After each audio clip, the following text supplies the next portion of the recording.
আল্লাহ ভীতি, আল্লাহর ভয়ে কান্নাকাটি করা। প্রত্যেকটা মানুষের প্রয়োজনীয় কিছু ব্যাপার থাকে, সমস্যা থাকে, প্রয়োজন থাকে, যাকে সামনে রেখে মানুষ আল্লাহ তাআলাকে কিছু বলবে। আর যখন তার বলাটা ভীতি নিয়ে হবে, কান্নাকাটি নিয়ে হবে, তখন আল্লাহ তাআলার কাছে তা হবে অতীব গ্রহণীয়। এমনিতেই চাওয়া কাজটা আল্লাহর কাছে সবচেয়ে প্রিয়, যে কাজটা মানুষের কাছে চাওয়া অপ্রিয়। রাসূল সাল্লাল্লাহু আলাইহি ওয়াসাল্লাম চাওয়া কাজটাকে, ভিক্ষা করা কাজটাকে জায়েজ বললেও তা তিনি পছন্দ করেননি। আবার বলেছেন, আল ইয়াদুল উলিয়া খায়রুম মিন ইয়াদিস সুফলা, যে হাতটা দেয় সেটা উত্তম ওই হাতের চেয়ে যে হাতটা নেয়, গ্রহণ করে। তো মানুষের গতি, মানুষ যদি মানুষের কাছে চায়, একাধিকবার চায়, তাহলে মানুষের ভিতরে বিরক্তি আসে। আর যদি এই একাধিকবার চাওয়াটা আল্লাহর কাছে হয়, তাহলে যত বারে বেশি হবে তত তিনি খুশি হবেন। আবু হুরায়রা রাদিয়াল্লাহু তাআলা আনহু বলেন, রাসূল সাল্লাল্লাহু আলাইহি ওয়াসাল্লাম বলেছেন, লাইসা শাইউন আকরামু ইনদাল্লাহি মিনাদ দুআ, আল্লাহর নিকটে সবচেয়ে পছন্দনীয় প্রিয় কাজ হচ্ছে তার কাছে চাওয়া, প্রার্থনা করা, দোয়া করা। এই কাজটা আল্লাহর কাছে সবচেয়ে প্রিয়, এই কথা মুহাম্মদ সাল্লাল্লাহু আলাইহি সাল্লাম বলেন। আবু হুরায়রা রাদিয়াল্লাহু তাআলা আনহু বলেন, রাসূল সাল্লাল্লাহু আলাইহি ওয়াসাল্লাম বলেছেন, মান লাম ইয়াসআলিল্লাহ ইয়াগদাব আলাইহি, যে লোক আল্লাহর কাছে চায় না, তার উপরে আল্লাহ তাআলা অসন্তুষ্ট হন। ছোট থেকে ছোট, ক্ষুদ্র থেকে ক্ষুদ্র, এমনকি কথাটা নিচে নিয়ে যেতে যেতে আল্লাহ রাসূল বললেন যে জুতার ফিতা ছিঁড়ে গেলেও তা আল্লাহর কাছে চাইতে হবে। আসলে জুতা স্যান্ডেলের ফিতা বলতে জুতা স্যান্ডেলের ফিতাই এ কথা নয়। এই কথা বলে রাসূল সাল্লাল্লাহু আলাইহি সাল্লাম বলেছেন, মানুষ যেন ছোট থেকে ছোট, ক্ষুদ্র থেকে ক্ষুদ্র জিনিসও আল্লাহর কাছে চায়। আর চাওয়া কাজটাই তার কাছে সবচেয়ে প্রিয়। আর যদি সেটা কান্নাকাটি করে, ভীতি নিয়ে, ভয় ভীতি সহকারে আল্লাহর কাছে চাই, তাহলে হবে তা আরো প্রিয়। তাই আল্লাহ তাআলা বলেন আমাদের নবীকে, ফাইযা ফারাগতা ফানসাব ওয়া ইলা রাব্বিকা ফারগাব। মুহাম্মদ সাল্লাল্লাহু আলাইহি সাল্লাম, আপনি যখন দুনিয়াবি কাজ থেকে অবসর হবেন, তখন আপনি কঠোর শ্রমে আত্মনিয়োগ করুন। আর আপনি যা আমাকে বলবেন তা ভয় ভীতি নিয়ে কান্নাকাটি করে বলুন, বিনয়ী হয়ে, নম্র হয়ে বলুন। এটা আল্লাহর আদেশ আমাদের নবী মুহাম্মদ সাল্লাল্লাহু আলাইহি সাল্লামকে। আমার কাছে বললে বিনয়ী হয়ে, নম্র হয়ে, কান্নাকাটি করে বলতে হবে। আল্লাহ তাআলা বলেন, ওয়ায়াখিরুনা লিল আযকানি ইয়াবকুনা ইয়াজিদুহুম খুশুআ। পৃথিবীতে হাজারো মানুষ, লক্ষ কোটি মানুষ আল্লাহর ভয়ে কেঁদে মাটিতে লুটিয়ে পড়ে যায়। তাদের কান্নার শব্দ তাদের ভীতিকে আরো বেশি করে দেয়। যদিও অত্র আয়াত অনুযায়ী আমাদের চলে না, আমাদের হয় না।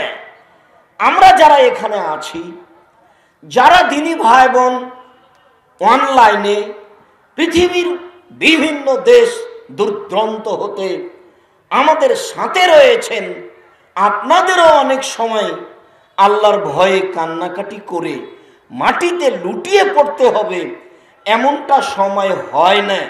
এর অর্থ এই নয় যে পৃথিবীর আর কেউ কান্নাকাটি করে না। অত্র আয়াত দ্বারা প্রমাণিত হয় যে পৃথিবীর হাজারো মানুষ আল্লাহর ভয়ে কেঁদে মাটিতে লুটিয়ে পড়ে, যা আল্লাহ তাআলা বলেন। আল্লাহ তাআলা অন্যত্রে বলেন,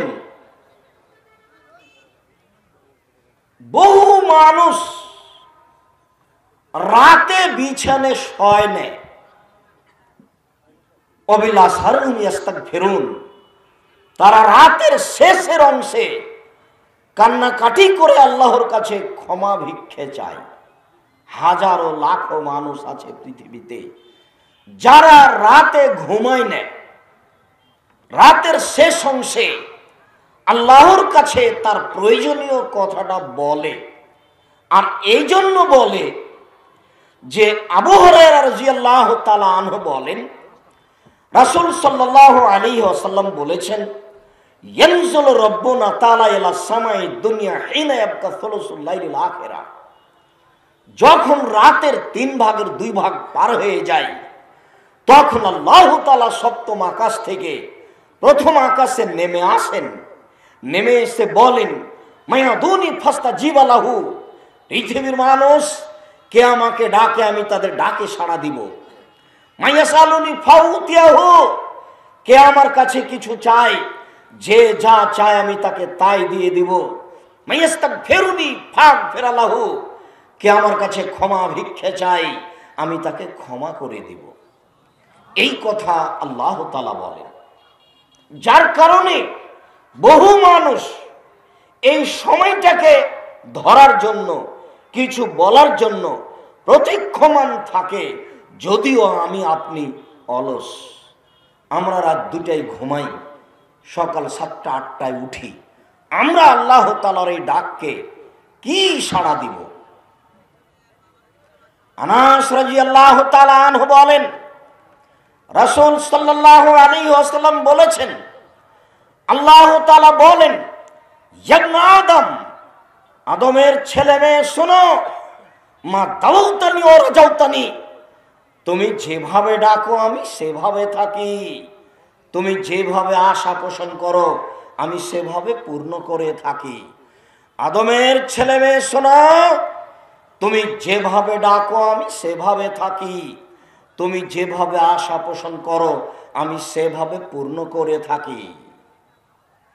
ফাজা গাফার ফাস্তাগফারতানি গাফারতু লাকা, তুমি আমার কাছে ক্ষমা চাও আমি তোমাকে ক্ষমা করে দেব। ওয়ালা উবালি, আমি পরোয়া করি না তুমি কত বড় পাপী, আমি পরোয়া করি না তুমি কত বড় পাপী। লাউ বালাগাত যুনুবুকা আনানাস সামায়ে, আদম সন্তান শুনে রাখো, তোমাদের পাপ বেশি হতে হতে যদি আকাশে লেগে যায়, এরপরেও যদি তুমি আমার কাছে ক্ষমা চাও, গাফারতু লাকা, আমি তোমাকে ক্ষমা করে দিব। ওমা উবালি, ওয়ালা উবালি, আমি পরোয়া করি না তুমি কত বড় পাপী, আমি পরোয়া করি না তুমি কত বড় পাপী, আমি পরোয়া করি না তুমি কত বড় পাপী। তুমি যেভাবে ডাকো আমি সেভাবে থাকি, তুমি যেভাবে আশা পোষণ করো সেভাবে আমি পূর্ণ করে থাকি। সম্মানিত দিনী ভাই বোন, আমরা বলছিলাম আজকের সম্মেলনে জুমার খুতবায় আলোচ্য বিষয় আল্লাহ ভীতি, সারা পৃথিবীর মুসলিম পুরুষ নারীর জন্য অতীব গুরুত্বপূর্ণ একটি বিষয়। ইবনে আব্বাস রাদিয়াল্লাহু তাআলা আনহু বলেন, রাসূল সাল্লাল্লাহু আলাইহি ওয়াসাল্লাম বলেছেন, আইনানে লা তামাসসুহুমান নার, 2 শ্রেণীর মানুষ রয়েছে, 2 ধরনের চক্ষু রয়েছে যাদেরকে জাহান্নামের আগুন স্পর্শ করবে না, ওরা জাহান্নামে যাবে না। আইনুন বাকাত মিন খাশিয়াতিল্লাহ, ওই চক্ষু ওই মানুষ যে আল্লাহর ভয়ে কাঁদে, যে আল্লাহর ভয়ে কাঁদে ও জাহান্নামে যাবে না, জাহান্নাম তাকে স্পর্শ করবে না। ও আইনুন হারাসাত ফি সাবিলিল্লাহ, ওই চক্ষু ওই মানুষ যে আল্লাহ রাস্তায় পাহারা দেয়, দ্বীনি কাজ করে। যেই চক্ষু আল্লাহ রাস্তায় পাহারা দেয় সেই চক্ষুকে জাহান্নাম স্পর্শ করবে না। মুআবিয়া ইবনে হাওদা রাদিয়াল্লাহু তাআলা আনহু বলেন, রাসূল সাল্লাল্লাহু আলাইহি ওয়াসাল্লাম বলেছেন, সালাসাতুন লা তারা আইনুহুমুন নারা, তিন শ্রেণীর মানুষ রয়েছে যাদের চক্ষু জাহান্নাম দেখবে না। তিন শ্রেণীর মানুষ, ওরা জান্নাতে যাবে। এক, আইনুন বাকাত মিন খাশিয়াতিল্লাহ, ওই চক্ষু, ওই মানুষ যে আল্লাহর ভয়ে কাঁদে।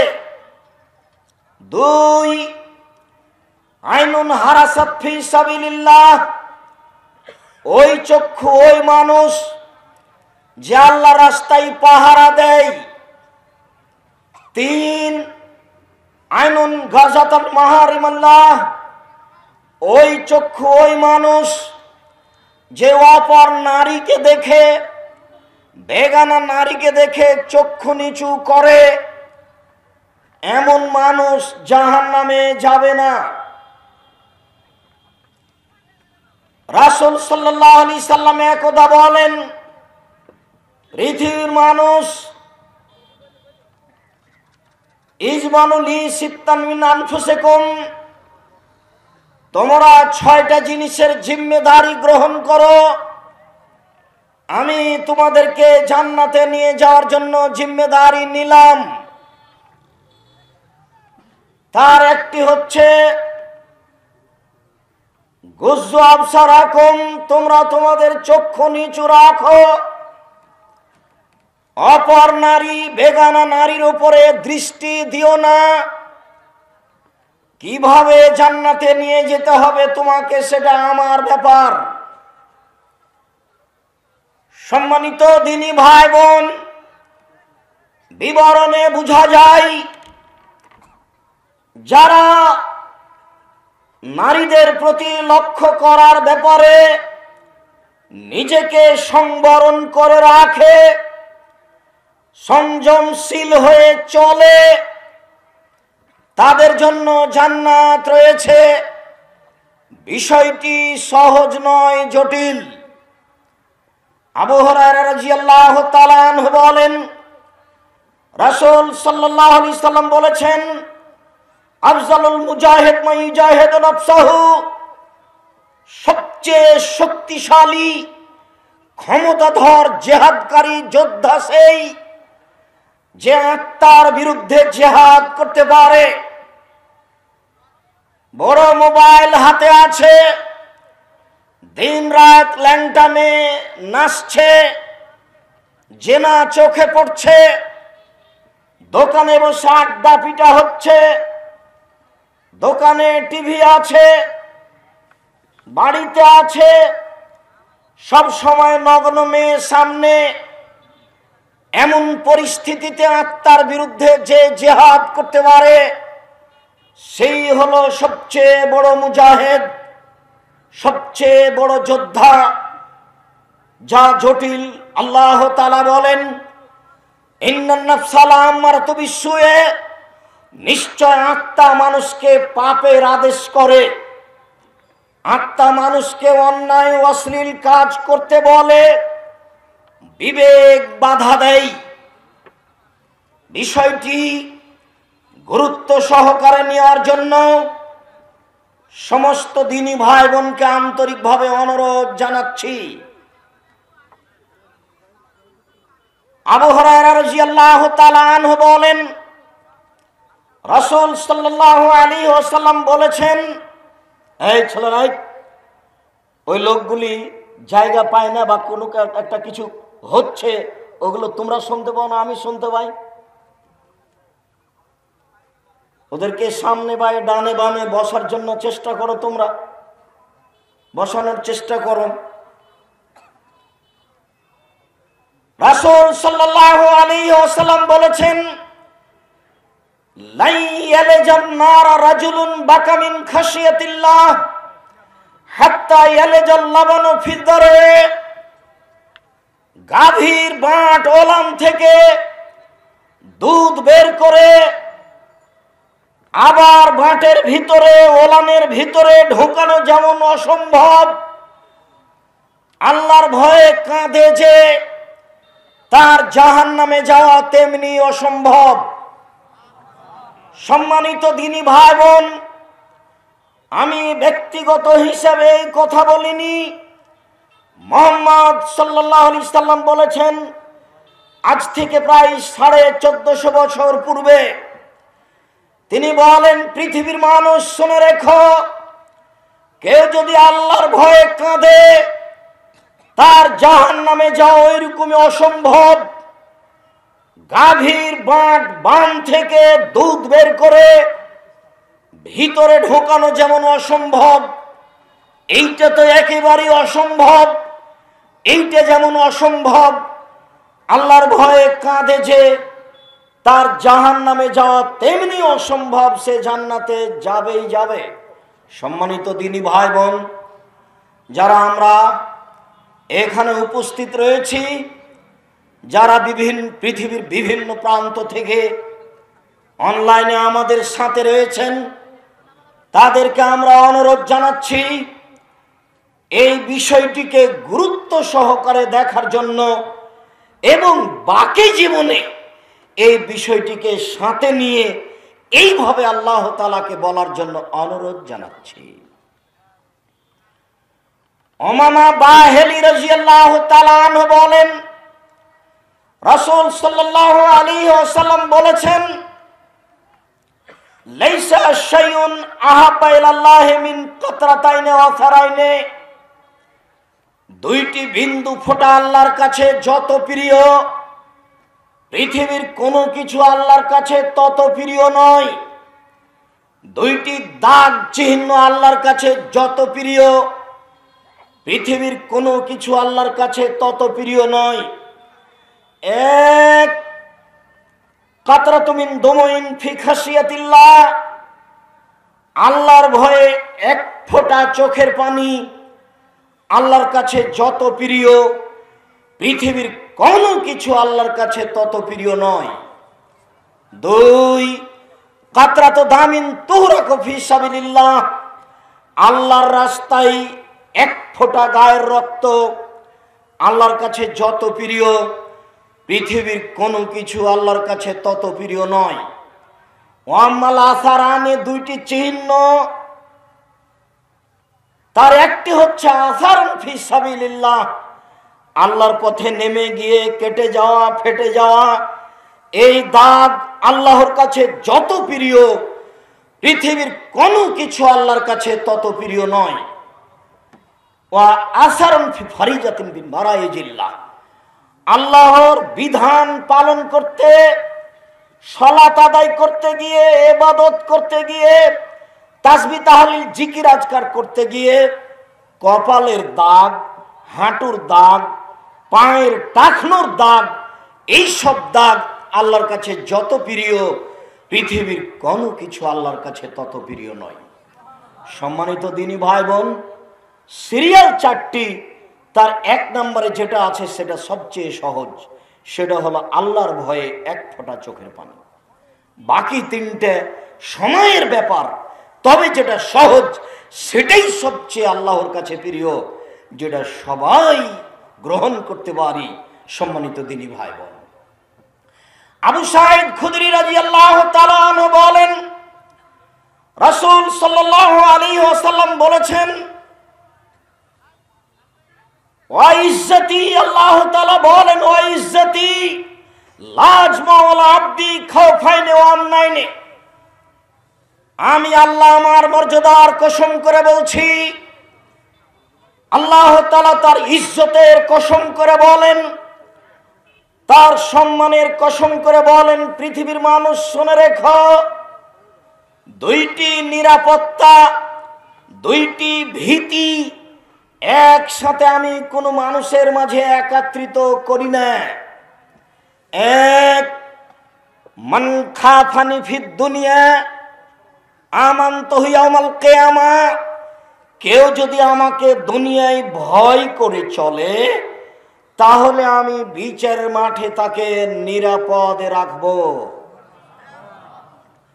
অমান আমেনানি ফিদ দুনিয়া আখাফতুহু ইয়াউমাল কিয়ামা, কেউ যদি দুনিয়াতে নিরাপদে থাকে, কোনো সময় আমাকে ভয় না করে, ইতস্ত না করে, নির্দ্বিধায় স্বাভাবিকভাবে জীবন কাটাই, আমি তাকে বিচারের মাঠে ভীতিতে ফেলে দেব। হাদিসে কুদসি। আবু হুরায়রা রাদিয়াল্লাহু তাআলা আনহু বলেন, রাসূল সাল্লাল্লাহু আলাইহি সাল্লাম বলেছেন, মান খাফানি আদলাজা। আল্লাহ তাআলা বলেন, রাসূল সাল্লাল্লাহু আলাইহি সাল্লাম বলেন, মান খাফাল্লাহ আদলাজা, যে ব্যক্তি আল্লাহকে ভয় করে সেই রাতের অন্ধকারে ইবাদত করে। ওমান আদলাজা বালাগাল মানজিলা, আর যে ব্যক্তি রাতে ইবাদত করলো, আল্লাহর কাছে কান্নাকাটি করলো, সে আল্লাহর জান্নাতে নির্ধারিত জায়গায় চলে গেল। মনে রেখো পৃথিবীর মানুষ, আলা সিলাতুল্লাহ গালিয়া, আল্লাহর যেটা সম্পদ সেটা হলো দামি। ওয়া সিলাতুল্লাহ আল জান্নাহ, আর আল্লাহর দামি সম্পদ হলো জান্নাত। পৃথিবী আল্লাহর কাছে 5 পয়সা দাম রাখে না।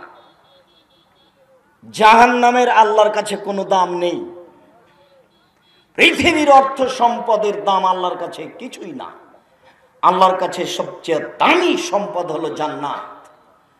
যারা রাতের অন্ধকারে কান্নাকাটি করে আল্লাহকে কিছু বলবে, আল্লাহ তাদের জন্য দামি সম্পদ নির্ধারণ করেছেন। আল্লাহ তুমি আমাদের এই দামি সম্পদের গ্রহণের সুযোগ করে দাও। আল্লাহুম্মা আমিন। আল্লাহুম্মা সাল্লি আলাইহি আল্লাহুম্মা বারিক আলাইহি।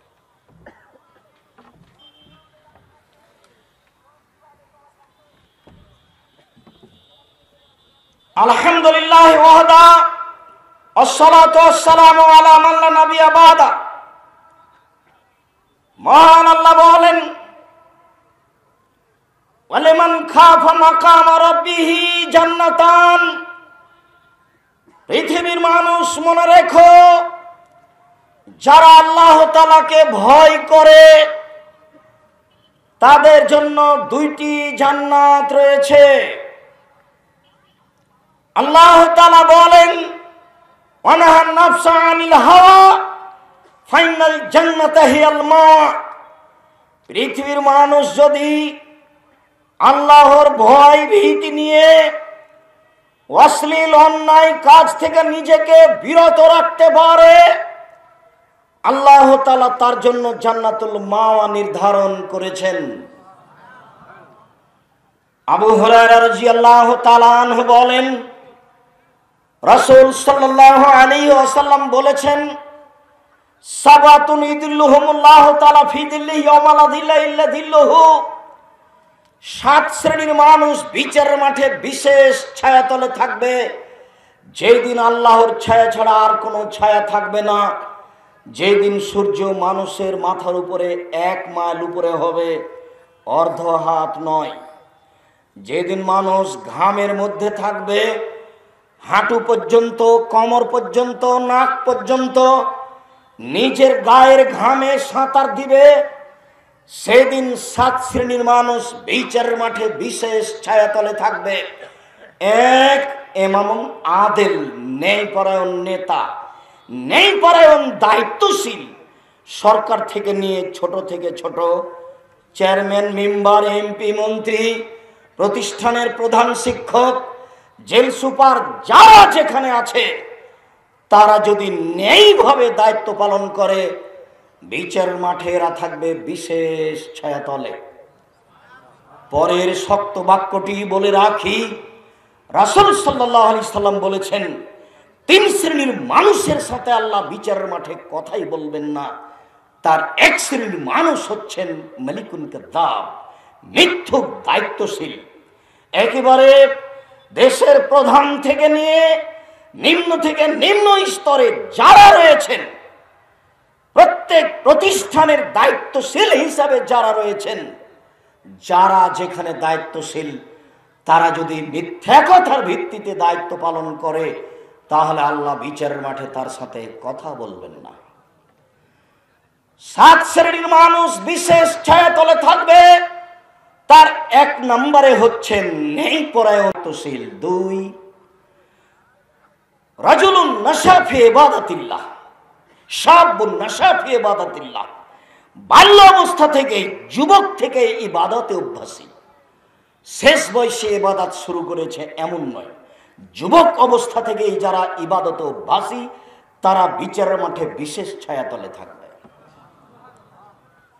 ওয়া রাজুলুন কলবুহু মুআল্লাকুন বিল মাসাজিদ ইজা খারাজা মিনহা তায়াউদা ইলাইহি, ওই ব্যক্তিও বিশেষ ছায়াতলে থাকবে যে ব্যক্তির অন্তর মসজিদের সাথে ঝুলন্ত লাগানো থাকে।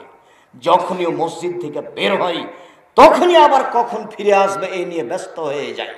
ছেলেকে বলে আসরের টাইম হয়ে গেছে, মেয়েকে বলে আম্মু আসরের টাইম হয়ে গেছে, এই নিয়ে ব্যস্ত থাকে, আবার কখন মসজিদে আসবে।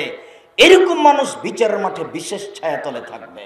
রাজুলানি তাহাব্বা ফিল্লাহি ইজতামা আলাইহি ওয়া তাফাররাকা আলাইহি, ওই দুইজন মানুষও বিচার মাঠে, দুই শ্রেণীর মানুষও বিচারের মাঠে বিশেষ ছায়াতলে থাকবে যারা আল্লাহকে সন্তুষ্ট করার জন্য বন্ধুত্ব গড়িয়েছে, আবার আল্লাহকে সন্তুষ্ট করার জন্য বন্ধুত্ব কেটে দিয়েছে। দুনিয়াবি স্বার্থে কেউ কারোর সাথে চলে না, একমাত্র আল্লাহকে সন্তুষ্ট করার জন্য ওর সাথে কথা বলে, ওর সাথে চলে, ওর সহযোগিতা করে। ওর সহযোগিতা নেই তাকে কাছের মানুষ হিসাবে পরামর্শ দেয়, পরামর্শ নেই। এরকম সঙ্গী সাথী দুইজন বিচার মাঠে বিশেষ ছায়াতলে থাকবে।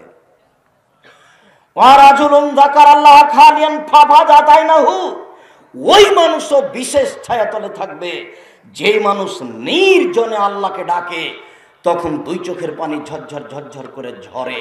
এই মানুষ, এই বাক্য হচ্ছে এই মুহূর্তে আলোচনার সাথে সম্পৃক্ত। অত্র হাদিসে বেশ কয়েকটা কথা আছে, 7 শ্রেণীর মানুষের কথা আছে।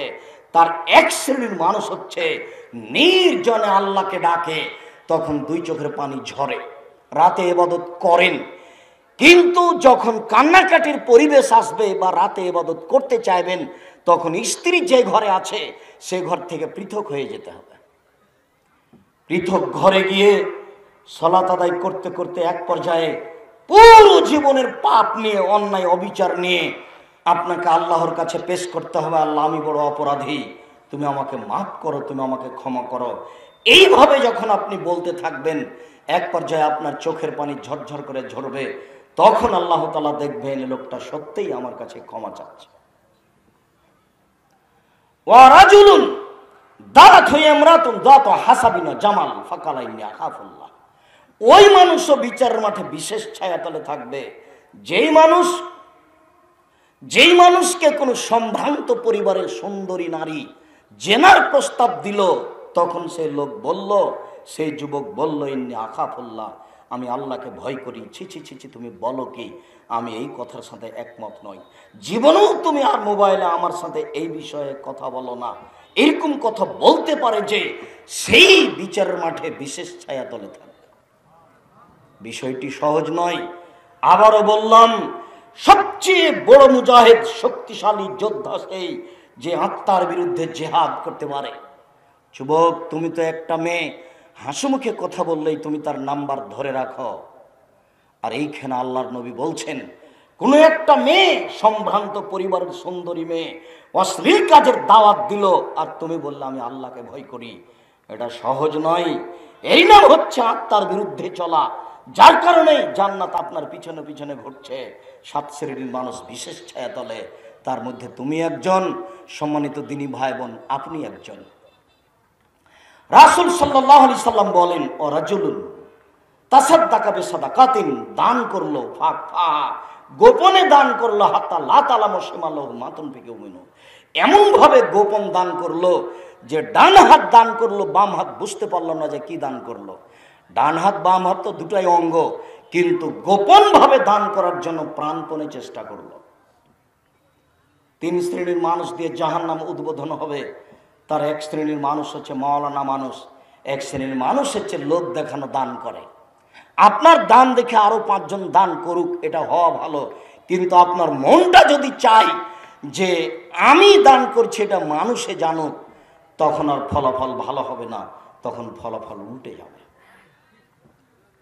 বিশেষভাবে দিনাজপুর, ঠাকুরগাঁ, পঞ্চগড়, নীলফামারী, লালমনিরহাট, কুড়িগ্রাম, রংপুর, গাইবান্ধা, জয়পুরহাট, এইসব ডিস্ট্রিক্টের দেশে বিদেশের দিনী ভাই বোনের জন্য আজকের আলোচনার একটা অংশ অতীব গুরুত্বপূর্ণ। সেইটা হচ্ছে জামিয়া সালাফিয়া তেঘরা বিরল দিনাজপুরের জামিয়া সালাফের উদ্বোধন, যেখানে এই উত্তরবঙ্গের এইসব ডিস্ট্রিক্টের যারা যেখানে আছে দেশে বিদেশে সমস্ত দিনী ভাই বোন এই জামিয়া সালাফিয়ায় দানের হাত প্রশস্ত করে দিবেন। আমাদের আপনার অজান্তে আমি দৃঢ় বিশ্বাস রাখি, পতিতালয়ের মহিলা যদি কুকুরকে পানি পান করে জান্নাত পেতে পারে, তাহলে আমি জামিয়া সালাফিয়া তেঘরা বিরল দিনাজপুরের এই প্রতিষ্ঠানে দান করলে আমি জান্নাত পাবো ইনশাআল্লাহ। এখানে শিরক নেই, এখানে বেদাত নেই, এখানে স্বার্থ নেই। দিন রাত বলে আসছি আমি আব্দুর রাজ্জাক বিন ইউসুফ, আমি কচুর পাতার পানি, কচুর পাতার উপরে যে পানি থাকে, যে পানি যেমন টলমল টলমল করে কখন পড়ে পড়ে, ঠিক এরকমই আমি, আমার ভিত্তি বলে কোনো জিনিস নাই। আমি নিঃস্ব মানুষ, একমাত্র আল্লাহকে সন্তুষ্ট করার জন্য আল্লাহর সহযোগিতায় চলি। না আছে বংশীয় ক্ষমতা, না আছে দলীয় ক্ষমতা, না আছে আপনার সাংগঠনিক ক্ষমতা, কোনো ক্ষমতা নেই। নিঃস্ব অবস্থায় একাধিক দিন বলেছি, আজকেও বলছি, বলবো একাধিকবার ইনশাআল্লাহ। আমার হাতে টাকা নেই, এ কথা সত্য। এই তেঘরার মাটিতে এখানে যেখানে বসে আছেন এখানে বিশাল প্রতিষ্ঠান গড়বে, এ কথাও সত্য। ইনশাআল্লাহ গড়বেই গড়বে। কিভাবে গড়বে আমি তা জানি না, তবে নিশ্চিত গড়বে, অবধারিত গড়বে, গড়বেই গড়বে ইনশাআল্লাহ। এইভাবে দানের হাতটা থাকবে, বিশেষ ছায়াতলে থাকার সুযোগ হয়ে যাবে। তিনজনের তৃতীয় জন বলল, গর্তে আটকা পড়ে আল্লাহ, আমি একটা লোক নিয়েছিলাম কাজের জন্য, ফামেল আলী নিসফান নাহার, সে অর্ধেক দিন কাজ করলো, তারপর আর কাজ করবে না, ফাঁসা খেতে অসন্তুষ্ট হয়ে গেল। আজরান, আমি তাকে অর্ধেক দিনের পারিশ্রমিক দিলাম, লাম ইয়াখুযুহু, সে নিল না, রাগ করে চলে গেল। ফাওয়াফারতুহু আলাইহি, আমি তার এক অর্ধ দিনের পারিশ্রমিককে বাড়াতে লাগলাম। ফাসারা মিন যালিকাল মাল, অনেক টাকা পয়সা হয়ে গেল। ফাজা ইয়াতলুবু আজরাহু, হঠাৎ একদিন এসে বলছে আমার পারিশ্রমিক দেন। তখন আমি বললাম, খুদ যালিকাল মাল কুল্লাহু, সব এই গরু ছাগল যা আছে অর্থ সম্পদ সব নিয়ে নাও। তখন আমাকে বলছে, মজাক করবেন না, আমি আপনার কাছে চেয়েছি একদিনের পারিশ্রমিক, অর্ধ দিনের দেন। আমি বললাম, তোমাকে মজাক করিনি, সব তুমি নিয়ে নাও। আল্লাহ তুমি জেনে রাখো, লাম উতিয়া ইল্লা আজরান, আমি যদি তার নির্ধারিত শুধুমাত্র অর্ধেক দিনের পারিশ্রমিক দিতে পারতাম, কিন্তু আমি তা দিনি। তুমি জানো ইন্নি ফালতু দালিকা, আমি কাজটা করেছি রাজা রাহমাতে কা খাসিয়াত আযাবে কা, তোমার রহমতের আশায়, তোমার শাস্তির ভয়ে। আজকে তিনজন গর্তে আটকা পড়েছি, বিশাল পাথর মুখের উপরে, শক্তি দিয়ে সরাতে পারবো না। এই কাজটা যদি সত্যই তোমাকে সন্তুষ্ট করার জন্য করে থাকি, তাহলে এই গর্তের মুখ থেকে পাথরটা সরিয়ে দাও। আল্লাহ তাআলা পাথরটা সরিয়ে দিলেন। হাদিস বুখারী মুসলিম। আল্লাহকে সন্তুষ্ট করার জন্য কাজ। আবু হুরায়রা রাদিয়াল্লাহু তাআলা আনহু বলেন, রাসূল সাল্লাল্লাহু আলাইহি সাল্লাম বলেছেন, আসরাফা রাজুলুন আলা নাফসিহি, হাজার হাজার বছর আগে একটা লোক নিজের প্রতি অন্যায় অত্যাচার করেছিল। ফাউসা বানিয়ে তার সব ছেলেদেরকে আদেশ করে বলেছিল, শোনো আমার ছেলেরা, ইযা হাজাহুল মউত, তোমাদের পিতার কাছে যখন মরণ চলে আসবে, ফাহাররিকুহু, তোমরা একে আগুন দিয়ে জ্বালিয়ে দিও। সুম্মাজরু নিসফাহু ফিল বাররি ওয়া নিসফাহু ফিল বাহরি, অর্ধেক মাটিতে ফেলে দিও, অর্ধেক পানিতে ফেলে দিও। কেন? লাইন কাদারাল্লাহু আলাইহি লা ইয়াযবান্নাহু লা ইয়াযবা আহাদান মিনাল আলামিন, তোমাদের পিতাকে যদি আল্লাহ ধরতে পারেন, তাহলে আল্লাহ এত শাস্তি দিবেন, এত শাস্তি দিবেন, এত শাস্তি দিবেন, পৃথিবীর কোনো মানুষকে আল্লাহ এত শাস্তি দিবেন না। তার মানে তার ধারণায় পৃথিবীতে সে সবচেয়ে বড় পাপী। অতএব আমার ছেলেরা শুনে রাখো, আমি মারা গেলে আগুন দিয়ে জ্বালিয়ে দিও যেন আল্লাহ ধরতেই না পারে। ফাফালু মা মারাহুম, ছেলেরা তাই করলো বাপে যা বলেছিল। ফামার আল্লাহল বাহরা, আল্লাহ সাগরকে বললেন ছাইগুলি জমা করে দাও। ফা জামা মাফি হে, সাগর ছাই জমা করে দিল। আমার আল বাররা, মাটিকে বললেন তুমি ছাইগুলি জমা করে দাও। ফা জামা মাফি হে, মাটি ছাইগুলি জমা করে দিল। আদম সন্তান নেমুক হারাম কথা মানে না, জড়বস্তু কথা মানে। জড়বস্তু কথা মানে। এই দেখেন মাটি কথা শুনলো, পানি কথা শুনলো, ছাইগুলি জমা করে দিল। আল্লাহ আগুনকে বললেন আগুন ইব্রাহিমের উপরে শীতল হয়ে যাও। আগুন জড়বস্তু আল্লাহর কথা মেনে নিল। আদম সন্তান বড় নিমুখ হারাম, আল্লাহর কথা মানা প্রয়োজন মনে করে না। আমি দেখি আজ থেকে আপনি আল্লাহর ভয়ে রাতে কান্নাকাটি করেন কেমন, আপনার এই কাজটা আপনার প্রতিক্রিয়া করে কিনা আপনার এই বক্তব্য। আপনি আদম সন্তান, হুঁশিয়ার মানুষ। এইবার আল্লাহ তাআলা মানুষ রেডি করার পরে বললেন লেমা ফালতা হাজা, তুমি এইভাবে তোমার ছেলেদেরকে কেন বলেছিলে? তখন উত্তরে বলল মিন খাশিয়াতিকা আনতা আলাম, তোমার ভয়ে করেছি তুমি ভালো জানো, তোমার ভয়ে করেছি তুমি ভালো জানো, তোমার ভয়ে করেছি তুমি ভালো জানো। আসলে আমি তোমার ভয়ে করেছি কিনা এটা তুমি ভালো জানো। তাহলে বোঝা যাচ্ছে আল্লাহ সম্পর্কে তার জ্ঞান ছিল, যে আল্লাহ সব কিছু জানেন।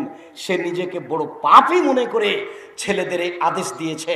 তখন আল্লাহ তাআলা বলছেন ঠিক আছে, তুমি যখন আমার ভয়ে তোমার ছেলেদেরকে এই আদেশ করেছো, গাফারতু লাকা, আমি তোমাকে ক্ষমা করে দিলাম, যাও। হাদিস বুখারী মুসলিম। সম্মানিত দিনী ভাই বোন, আল্লাহর ভয়ে কান্নাকাটি করার জন্য আমি অনুরোধ জানাচ্ছি। কি চান আল্লাহর কাছে? সব কিছুর মালিক তিনি, সহজেই করে দিবেন। ছোট থেকে ছোট, বড় থেকে বড়, পৃথিবীর যাবতীয় বৈধ সম্পদ আপনি চেয়ে নেন, জান্নাত আপনি চেয়ে নেন, আল্লাহর রহমত আপনি লুটে নেন। আমি না বুঝার কারণে আল্লাহর গজবে দিন রাত কাটাচ্ছি।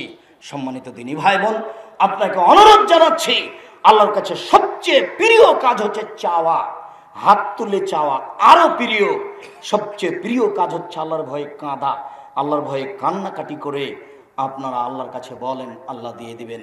সম্মানিত দিনী ভাই বোন, মর্মে আজকে দেশ বিদেশের সকল দিনী ভাই বোনকে অনুরোধ জানাচ্ছি যে আপনারা জামিয়া সালাফিয়া তেঘরা বিরল দিনাজপুরের এই প্রতিষ্ঠানের জন্য যে কোনো সময় রাতে কান্নাকাটি করে আল্লাহকে একটু বলুন, আল্লাহ তুমি এই জামিয়া সালাফিয়াকে কবুল করো, এই দেশের জামিয়া সালাফিয়াকে কবুল করো। জামিয়া সালাফিয়া ডাঙ্গিপাড়া পাওয়া রাজশাহী, জামিয়া সালাফিয়া 6 মাইল বাবুগঞ্জ বরিশাল, জামিয়া সালাফিয়া হাটাবো বীরহাটাবো রূপগঞ্জ নারায়ণগঞ্জ ঢাকা, জামিয়া সালাফিয়া তেঘরা বিরল দিনাজপুর। তুমি এই জামিয়া সালাফিয়াকে কবুল কর আল্লাহ। সম্মানিত দিনী ভাই বোন, আমি আপনাদেরকে অনুরোধ জানিয়ে এই কথাটা জানাচ্ছি যে আল্লাহ তাআলা দিলে সব কাজ সহজ হয়, আর আল্লাহ যদি না দেন, নিজে থেকে যদি কিছু করতে যাই, তাহলে সে কাজ কঠিন হয়ে যায়। মর্মে দেশ বিদেশের যারা আমাদের সাথে রয়েছেন, এখন অনলাইনে সামনে আছেন, দিনী ভাই বোন সকলের কাছে আন্তরিকভাবে আমি আব্দুর রাজ্জাক বিন ইউসুফ অনুরোধ জানাচ্ছি, আপনারা জামিয়া সালাফিয়া তেঘরা বিরল দিনাজপুরের জন্য দোয়া করুন। আল্লাহ তুমি এই জামিয়াকে কবুল করো। আপনারা সকলেই দানের হাত প্রশস্ত করুন, বিনিময় জান্নাত, এইটা আল্লাহ আপনাদের কবুল করুক, আল্লাহুম্মা আমিন। কখনো একে সংকীর্ণ চোখে দেখবেন না। সলাতের পরে আপনাদের সাথে আরো 2-3 মিনিট কথা রয়েছে, সেখানে বৈঠকি দান থাকবে। কোনো সময় সংকীর্ণতা দেখাবেন না। 10টা টাকা না দিয়ে নিজেকে সফল মনে করবেন না। 10,000 10 লক্ষ টাকা না দিয়ে নিজেকে সফল মনে করবেন না। একাধিক দিন বলেছি, আজকেও রাতের অংশে আংশিকভাবে বলবো, ইবাদতের জগতে সবচেয়ে শক্তিশালী পাওয়ারফুল ক্ষমতাধর ইবাদত হলো দান। ইবাদতের জগতে এর চেয়ে শক্তিশালী ইবাদত পৃথিবীতে নেই। আমি কান্নাকাটি করলাম, আমার উপকার আরেকজনের উপকার করতে পারবে না আমার বাপ মার, কিন্তু আমি যখন দান করলাম তখন আমার মায়ের কবরের শাস্তি বন্ধ হয়ে গেল। এর ক্ষমতাই ভিন্ন, এর পাওয়ারই ভিন্ন। মর্মে আমি মনে করছি বিশেষভাবে উত্তরবঙ্গের যত জেলা আছে সব জেলার দিনী ভাই বোনকে বলছি যে আপনার জন্য এই জামিয়া সালাফে তেঘরা বিরল দিনাজপুর এটা বিশাল সম্পদ। এটা আপনার একটা আল্লাহর পক্ষ থেকে দেওয়া সম্পদ। দেখছেন যেসব এলাকায় পতাকা দেওয়া আছে, আরো সময়ের গতিতে বড় হবে। এটা আপনাদের সম্পদ, আপনাদেরকে মূল্যায়ন করতে হবে। সবাইকে দানের হাত প্রশস্ত করতে হবে। 2 রাকাত সালাতের পরে যখন আবার আমি কথা বলবো, তখন অল্প সময়ের জন্য উঠে গিয়ে পরিবেশ নষ্ট করবেন না। সম্মানিত দিনী ভাই বোন, আমরা আজকের জুমার খুতবা এখানেই শেষ করতে যাচ্ছি। জুমার খুতবার শেষে বলছি, আল্লাহ তুমি আমাদের এই জামিয়া সালাফে তেঘরা বিরল দিনাজপুরকে কবুল করো। আল্লাহ তুমি আমাদের দানের হাতকে প্রশস্ত করার সুযোগ দিয়ে দাও। আল্লাহ তুমি এর বিনিময়ে আমাদের অর্থ সম্পদকে নিরাপদে রাখো। আল্লাহ তুমি এর বিনিময়ে আমাদের ছেলে মেয়ে, আহাল পরিবার, ব্যবসা বাণিজ্য, জমি জায়গাতে বরকত দান করো। তুমি সবকিছু করতে পারো, তুমি ক্ষমতাধর। ইন্নাকা আলা কুল্লি শাইইন কাদির, তুমি সবকিছু করতে পারো। তোমার দরবারে আশাধারী হয়ে, এই আশা ব্যক্ত করে আজকের জুমার খুতবা এখানে শেষ করলাম। সাল্লাল্লাহু আলাইহি ওয়াসাল্লাম।